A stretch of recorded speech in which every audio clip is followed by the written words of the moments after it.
Bapak Ibu sekalian, UMKM adalah tulang punggung perekonomian Indonesia.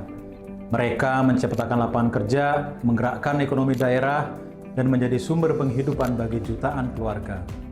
Karena itu, pemerintah berkomitmen menghadirkan kebijakan perpajakan yang sederhana, mudah dijalankan, dan tidak menjadi beban bagi pelaku usaha yang sedang bertumbuh. Sejak awal, pemerintah terus memberikan dukungan kepada UMKM melalui berbagai kebijakan perpajakan.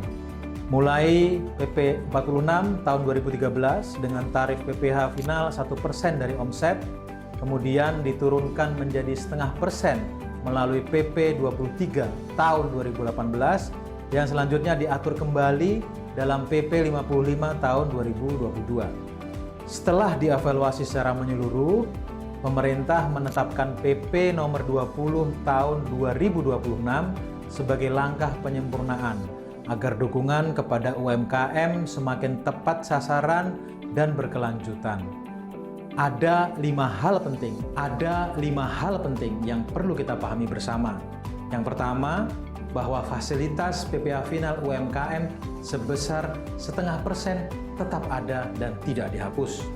Batas omset yang dapat memanfaatkan fasilitas ini juga tetap sampai dengan 4,8 miliar rupiah setahun. Selain itu, ketentuan bahwa omset sampai dengan 500 juta per tahun tidak dikenai pajak penghasilan juga tetap berlaku. Jadi, komitmen pemerintah untuk memberikan kemudahan bagi UMKM tetap dipertahankan. Yang kedua, pemerintah tetap memberikan kemudahan administrasi bagi UMKM. Bahkan, bagi wajib pajak orang pribadi dan PT perorangan yang memenuhi ketentuan, fasilitas tarif final 0,5% dapat dimanfaatkan tanpa batas waktu tertentu. Sementara itu, koperasi tetap dapat menggunakan fasilitas ini selama 4 tahun sejak terdaftar. Dengan demikian, pelaku usaha dapat lebih fokus untuk mengembangkan usahanya tanpa terbebani administrasi yang rumit. Ketiga, kebijakan ini dirancang agar fasilitas perpajakan benar-benar diterima oleh mereka yang memang membutuhkan. Tujuannya sederhana, membantu usaha yang masih bertumbuh agar bisa naik kelas, dan pada saat yang sama, pemerintah juga perlu memastikan tidak ada penyalahgunaan fasilitas melalui pemecahan usaha atau pembentukan beberapa entitas hanya dengan tujuan memperoleh perlakuan perpajakan yang sama.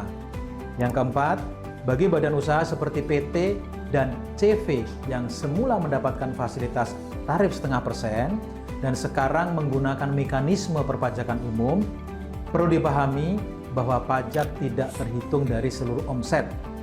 Dalam mekanisme ini, pajak dihitung berdasarkan laba atau penghasilan neto, yaitu setelah memperhitungkan biaya-biaya yang diperkenankan sesuai dengan ketentuan perpajakan.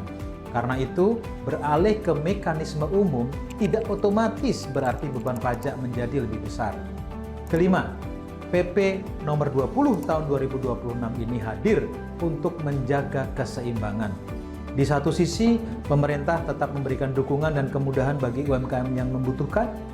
Di sisi lain, pemerintah juga menjaga supaya sistem perpajakan berjalan lebih adil, lebih sehat, dan berkelanjutan. Karena itu, implementasi kebijakan ini akan disertai dengan masa transisi, edukasi, dan pendampingan supaya semua pelaku UMKM bisa menyesuaikan diri dengan baik. Bapak Ibu yang saya hormati, pada dasarnya, semangat dari kebijakan ini adalah untuk memastikan UMKM tetap mendapatkan ruang untuk tumbuh, untuk berkembang, dan nantinya naik kelas. Pemerintah ingin hadir bukan hanya sebagai regulator, tetapi juga sebagai mitra yang selalu mendampingi perjalanan para pelaku usaha untuk menuju usaha yang semakin kuat dan semakin berdaya saing. Terima kasih atas perhatian Bapak Ibu sekalian. Direktur Jenderal Pajak Bimo Wijayanto.